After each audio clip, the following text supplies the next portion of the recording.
우리가 그 창세기 1장에 보면 1절에 태초에라고 하는 말로 창세기 1장 1절이 시작합니다.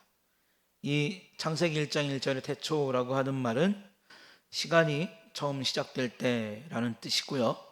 요한복음 1장도 태초에라고 하는 말을 사용하는데 이는 영원 전에 영원의 때라고 하는 말을 말합니다. 그리고 요한계시록은 주 예수의 은혜가 모든 자에게 있을지어다 이렇게 얘기를 하거든요. 하나님은 영원 전에 시간을 계획하시고 그 시간 안에 만물을 창조하시고 그리고 그 속에 누구를 두셨냐면 하나님의 최고의 작품 사람을 그 하나님의 시간과 공간과 계획 속에 두셨습니다. 그런데 이 사람이라고 하는 존재가 긴 여정 속에서 참 여러 가지 일들을 만나죠. 성경 속에 보면 이런저런 일들을 많이 만나는데 그 만나는 일들 속에서 때로는 기쁨을 갖기도 하고 환희와 감사를 갖기도 하고 또 때로는 좌절하기도 하고 안타까워하기도 하고 슬퍼하고 고독한 시간을 이렇게 보내기도 합니다. 그런데 이런 여정 속에서 시편 1편은 사람을 나눠요. 어떻게 나누냐면 의인과 악인으로 이렇게 사람을 나눕니다. 거기에 의인은 하나님의 모임에 들어가는 자라고 하는 결론이 나고 악인은 그렇지 못한 자로 결론이 납니다. 한 사람에게는 영원한 기쁨이 있고 한 사람은 영원한 슬픔이 있습니다. 시편 1편은 의인과 악인으로 나누고 의인은 하나님의 나라에 들어가고 악인은 그렇지 못하고 그리고 의인은 영원한 기쁨을 소유하고 악인은 영원한 고통을 소유한다 이렇게 이야기하고 있습니다. 사랑하는 성도 여러분, 우리가 하나님의 나라를 소유하고 있습니다. 그렇기 때문에 시편 150편은 할렐루야라고 하는 말로 시작을 하고 있죠. 그러니까 오늘 시편 150편은 우리가 마주하는 인생의 궁극적인 모습이 무엇이 되어야 하는가라고 하는 사실에 대해서 말하고 있습니다. 처음이 할렐루야로 시작을 했기 때문에 끝도 할렐루야로 끝나는 것을 우리에게 가르치고 있습니다. 사랑하는 성도 여러분, 우리가 앞에서 말씀드렸던 것처럼 하나님의 나라 그 영원한 영광의 안식에 들어가는 은혜를 얻었기 때문에 우리의 삶의 궁극적인 목표와 기쁨이 하나님을 찬양하는 삶이 되기를 예수님의 이름으로 축복합니다. 우리의 삶과 찬양과 예배 속에 임재하셔서 은혜를 주시는 하나님의 사랑이 넘치는 우리 하나교회가 되기를 예수님의 이름으로 축복합니다. 그런데 오늘 이 할렐루야라고 하는 것을 보면 이 두 가지의 단어로 되어 있는데 먼저 할렐루라고 하는 건 뭐냐? 밝게 비추다, 자랑하다, 도달하다, 찬양하다라고 하는 뜻이 있습니다. 참 중요하죠. 밝게 비추는 것도 중요하고 자랑하는 것도 중요하고 도달하는 것도 중요하고 다 찬양하는 것도 다 중요합니다. 그러나 이것보다 더 중요한 것은 다음에 등장하는 야가 더 중요한데 이 야는 무엇이냐면 하나님을 뜻하는 말이라는 거죠. 그러니까 우리는 하나님을 밝게 비추고 하나님을 자랑하고 하나님을 찬양하고 하나님의 기쁨에 도달하는 삶을 살아야 된다. 즉 우리의 찬양의 대상이 하나님이 되어야 한다라고 시편 150편 1절에 할렐루야는 말하고 있다는 겁니다. 사랑하는 성도 여러분, 저와 여러분들의 삶이 하나님을 찬양하는 삶이 되기를 예수님의 이름으로 축복합니다.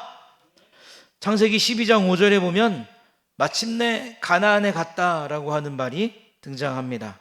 그런데 이 마침내라고 하는 단어가 어떤 뜻을 품고 있냐면 끝끝내라고 하는 뜻을 품고 있어요. 그리고 악착같이라고 하는 말도 갖고 있습니다. 또 고생 끝에 뭐 또 애를 써서 이런 좀 힘든 의미들이 그 안에 다 들어있다는 거죠. 우리는 인생을 놓고 기왕 부르심을 받은 인생이기 때문에, 아브라함처럼 하나님 앞에 부름을 받은 인생이기 때문에 우리의 인생이 순탄하고 평안한 길을 갈 때만 어떡하냐면 찬양한다라고 이렇게 생각하고 살아갑니다. 그래서 우리는 늘 하나님을 찬양할 수 있는 순탄한 길을 주시기를 하나님 앞에 기도하고 있다는 거죠. 그런데 택함을 받은 아브라함이 가나안에 들어가는 여정은 순탄한 여정이 아니었다는 겁니다. 그 여정 속에 고생도 있었고 고비도 있었고 위기도 있었고 어려움도 있었다는 거죠. 부름을 받았기 때문에 순탄하고 평안할 것이다 라고 하는 그런 예상을 깨고 정말 늘 어렵고 힘든 일들의 연속이었던 그 아브라함의 여정을 우리가 볼 수 있다는 겁니다. 여러분 어떻습니까? 우리의 인생도 마찬가지라고 하는 겁니다. 하나님을 찬양하도록 지음을 받고 택함을 받고 찬양하는 삶을 사는 동안 우리에게 위기와 시련이 없느냐? 아니요, 있다는 얘기죠. 위기도 있고 시련도 있습니다. 어려움을 만납니다. 그래서 이런저런 방법을 고민 끝에 선택하게 되죠. 마치 아브라함과 사라가 남동생이 되고 누나가 되는 그런 방법을 선택하면서 살아갑니다. 아브라함과 사라가 왜 동생이라 그랬고 누나라 그랬냐면 가는 곳마다 자기들을 노리는 사람들이 있었기 때문에, 가는 곳마다 자기를 질투하고 시기하는 사람들이 있었기 때문에 그들의 목숨과 재산을 보호하기 위해서 너는 누나가 되고 나는 남동생이 되자라고 하는 방법을 선택했다는 것이죠. 그런데 그 방법과 그 선택이 오래 갔느냐? 오래 가지 않았다는 겁니다.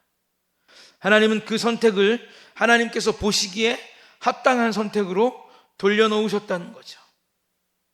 하나님께서 그런 어려움 속에서 마침내 아브라함이 하나님의 뜻을 이루어가는 길을 온전히 걸어갈 수 있는 성숙의 미를 더해 주셨다라고 하는 겁니다. 사랑하는 성도 여러분, 우리에게도 이 마침내 신앙을 붙들고 교회 전체가 또 저와 여러분들이 하나님 앞에 특별한 선택을 받았다라고 하는 그런 자부심을 가지고 이 세상을 살아갈 수 있기를 예수님의 이름으로 축복합니다. 우리 2절의 말씀을 한번 볼까요? 시편 150편 2절의 말씀을 한번 보면 제가 읽어드리겠습니다. 그의 능하신 행동을 찬양하며 그의 지극히 위대하심을 따라 찬양할지어다. 아멘. 이렇게 나와 있습니다. 하나님은 어떤 분이시냐? 능하시고 위대하신 하나님이시다 라고 하는 거예요.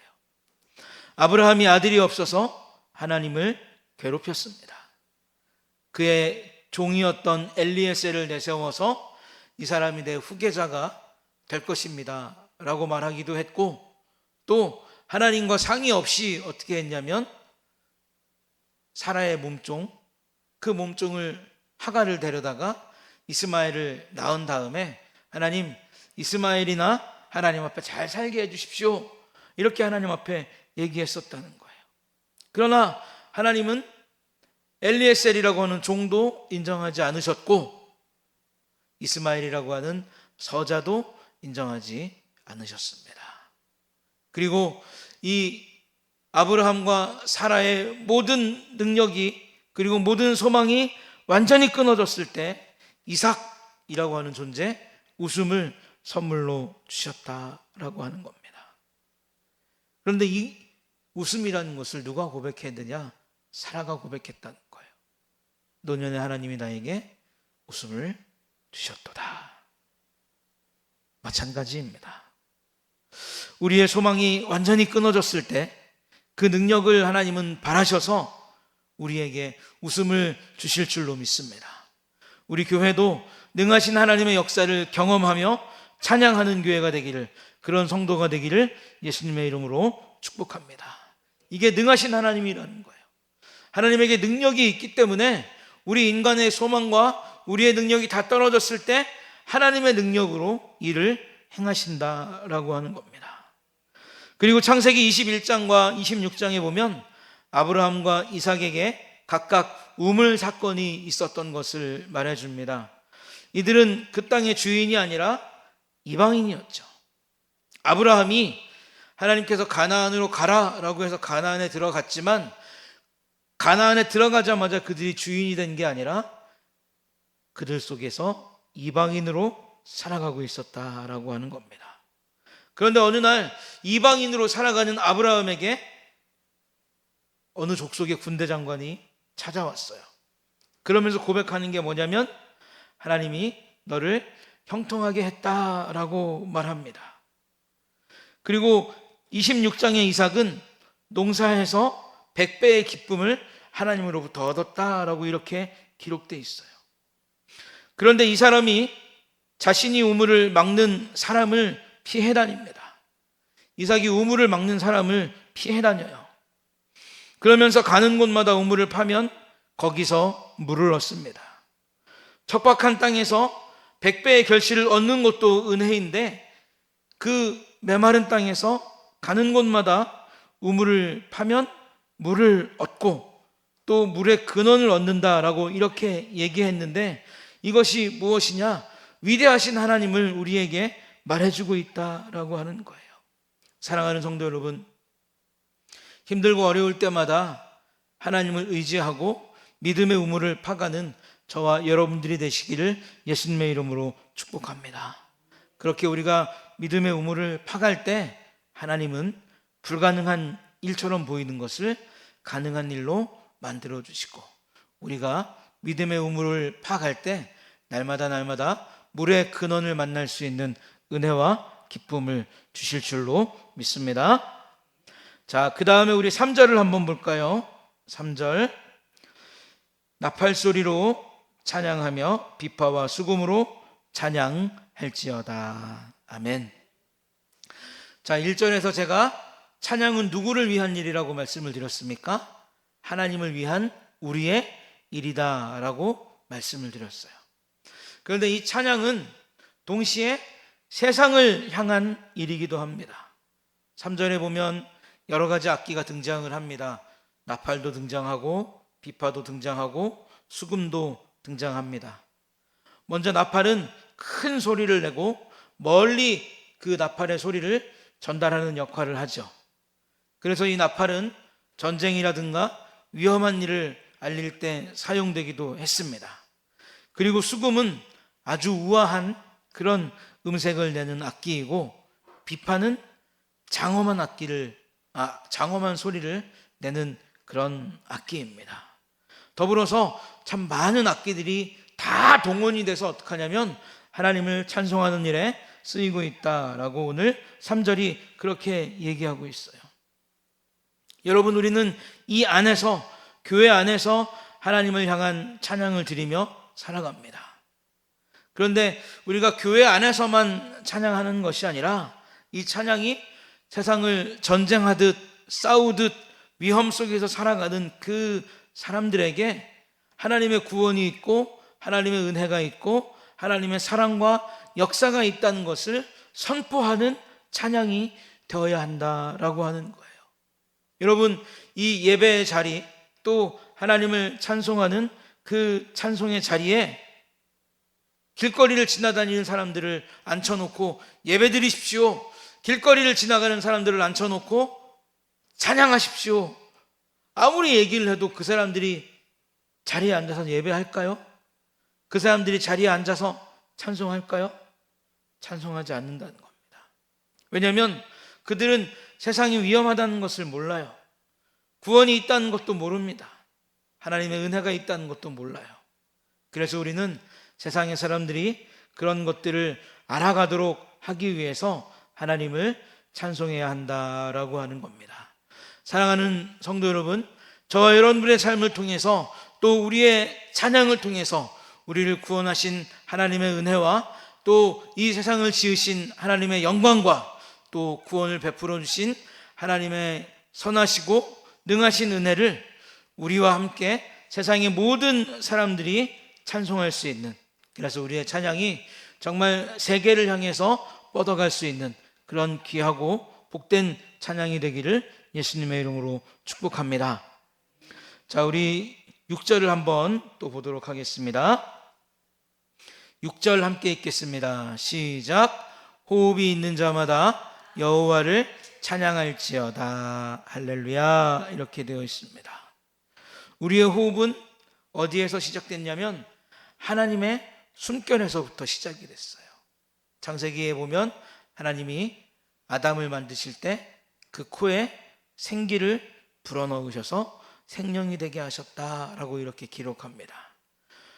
숨결은 누구만 부여할 수 있는 것이냐? 하나님만 부여할 수 있다는 거예요.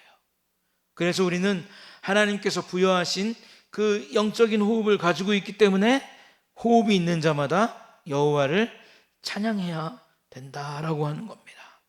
그리고 우리의 찬양은 언제까지 찬양하느냐? 하나님 앞에 가는 그날까지 영광의 찬양을 올려드려야 한다라고 하는 겁니다. 덧없는 인생의 호흡은 자기 호흡 한 번에 만족하고, 덧없는 인생의 호흡은 자기 호흡 한 번에 즐거움과 절망을 찾습니다. 그래서 자기가 판단해서 웃기도 하고 자기가 판단해서 울기도 한다는 거죠. 자기를 담아내는 호흡이 세상을 살아가는 사람들의 호흡이라는 겁니다. 그러나 영적인 호흡은 어떻습니까? 아름답고 존귀한 호흡이라는 거예요.